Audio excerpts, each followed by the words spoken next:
So here's an example of the concept that they're trying to pass on to us. If your child stabbed you, even if they had a reason, whether you deserved it or not, but let's push that aside. Let's say they did it on purpose and there was no reason. How would you feel? It just happened so quick, but then they walk away, they run away, so you don't really have contact with them, and you're probably going to die. Probably. You don't know, because right now you think, oh, that's it, it's the end of the life. Now, change that concept with a stranger doing that to you. How would you feel? What's the difference there? So the answer to that is that there is no difference. The concept that they want you to grasp is that things that happen to us, they're not personal.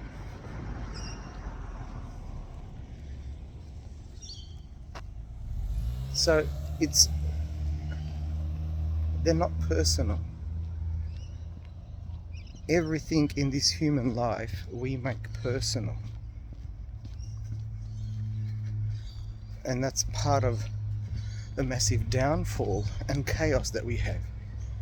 We identify ourselves as me, separate to you, different to you. Yeah, there is physical differences.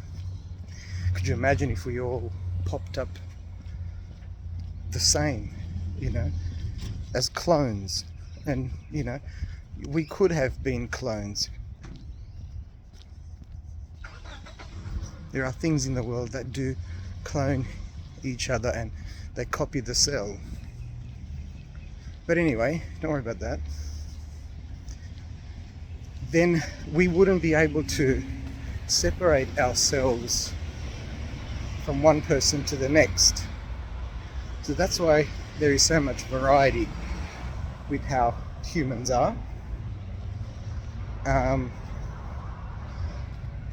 It's intentional.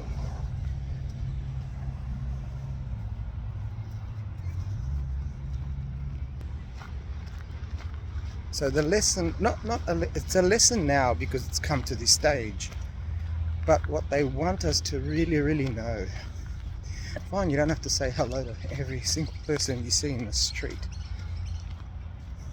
But if you're sitting down and there's people near you, they want you to grasp, to go back and remember that idea that, hey, it's gone too far in the wrong direction in how you perceive each other, amongst each other. Talk to the people near you if you're sitting down, or at least have that practice, that relearn, and regain back that knowledge and power that the people next to you who you don't even know or probably don't even like are actually someone very valuable to you in heaven. When you go to heaven, when you all die, you'll figure that out and you'll be hitting yourselves in the head, so to speak, saying, why did we do that? What the hell? What was so difficult about us just turning around and acknowledging and seeing our spirit? It's because we weren't open to seeing each other's love and light and connection to each other. This is why I don't like that idea when people say, oh, we're such and such nationality, we don't mix with the others and whatever, we don't like them because such and such reason. Oh no, oh yeah, we used to be in the same country but now we're not, we never were, blah blah blah. You're practicing hatred and division. You're going away from, people say, oh yeah, and we practice this religion. When you hate and divide and separate and push away each other, your religion's out the doors. There's no such thing. Nothing that you say. You cannot say that you are this nationality and this religion and then have hatred or division or violent or opposition to someone in your own family or in the same nation or in the same religion. You can't do that. It doesn't make sense. And you know that it doesn't make sense. It doesn't make sense. You can't have that. It doesn't.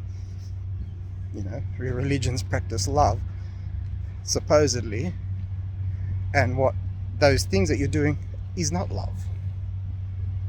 But anyway, so start re-practicing. There's a massive change to the world is going to happen in for the better. If you start remembering that, no one around you, everyone around you is not a stranger.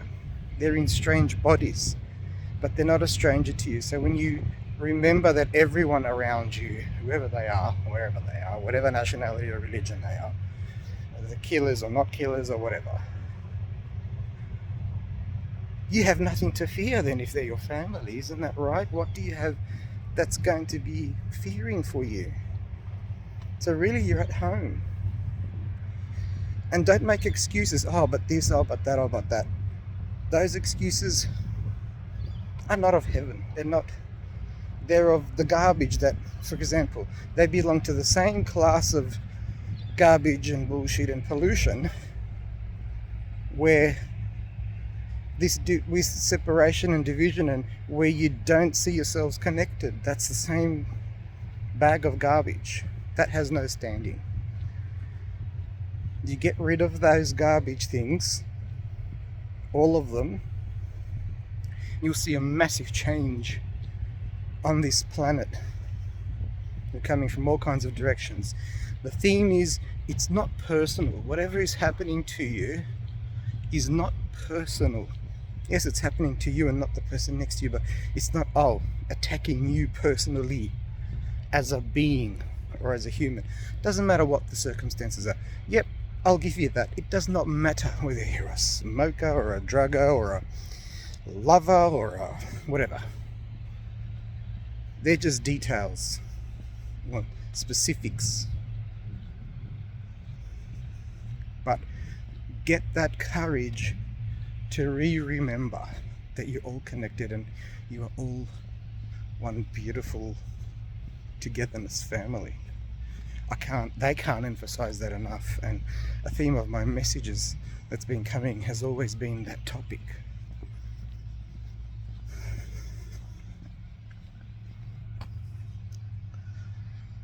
My arm needed a rest.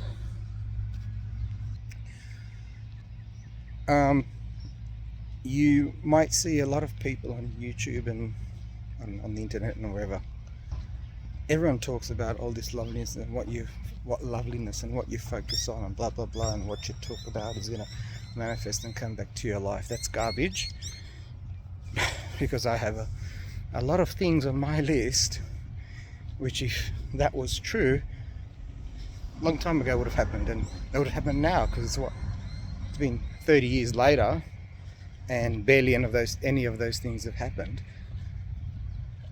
So it's okay to listen to this topic, but what I wanted to say with that is that those people who do all that talking, they're always keeping you positive and watch what you say and blah blah blah, that couldn't be farther from the truth. Because one thing they do not do is they won't give you an example. So let's just say your child killed you. That's a hard thing to listen to and to grasp. Fair enough, fine. But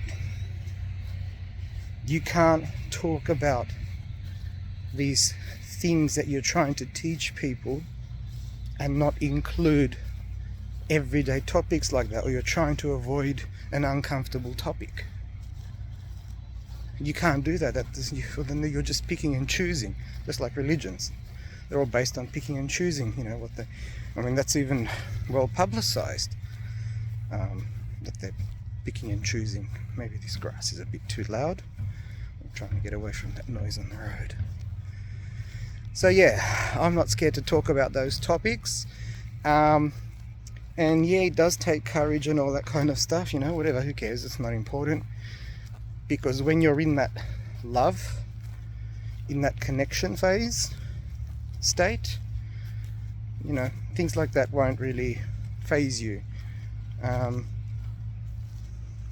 because, as I said, if a stranger came and did something to you, a totally different reaction to if your family member did something to you. But the moral of the story is it's not personal to you. It's not personal to them, you know. Whatever those reasons are, those reasons are. But they're not the end and all. The end and all is that they're your, everyone, is your family. And we all need to start remembering and seeing each other as that. If we're going to go forward and better this place where we live in, that's something that we're going to have to relearn, remember, and not forget.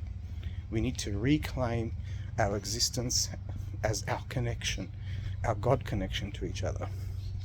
And that's 101,000,000% right. When your mind, upon hearing things like that, goes haywire, well, that's hysteria. That's a problem that you're going through. You know, it's a problem when you're thinking, and so don't worry about any of that kind of stuff. Oh yeah, but this, oh but that, oh but that. That's fear. That's not your connectiveness. That's not of you. That's of what you've been taught, what you've been shown, what you've been scared with, what you've been threatened with, all that kind of stuff. That's where all that comes from.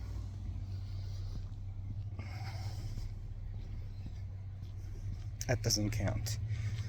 So get rid of your tendencies to panic and throw 100 examples to try and talk yourself out of the real you, which is love. You know, it's such a small word, and because we're humans, we associate this and this with that word and that definition. But there's no other way to explain what our connection, our existence out of these bodies is. Even in these bodies, it's still love. That's where we're from. It's not going to can't change anywhere. You know, while we're here, it's kind of twisted and warped and whatever. But when we're not here, when we're passed on from here, then that's where it all starts to show up. And that's where we all see it. And a lot of people will, you know, people have near-death experiences will tell you this. Sorry if I'm talking fast. I'm slightly out of breath because I'm trying to control my voice and hold my phone, and my arm is sore. So I'm trying not to breathe anyway. But look, those are the concepts. Everything else you can hear on all my other videos. You'll hear bits and pieces and chunks everywhere through all my videos. I try to label my videos so they're more understandable, and soon I'd like to translate some of my videos. It depends who's listening and what there is a demand for, because it takes time and mood and all this kind of effort to do videos. I don't like to just to walk and then I might be grumpy on that day. That wouldn't work out too well. Wouldn't look good. Alright, you get the gist of it. Go. If you've forgotten anything, just go back and listen to it again. Practice your awareness of what you are. Don't take it personally. Once we remove that things happen personally to us, even if they seem like it, and if there's evidence of it,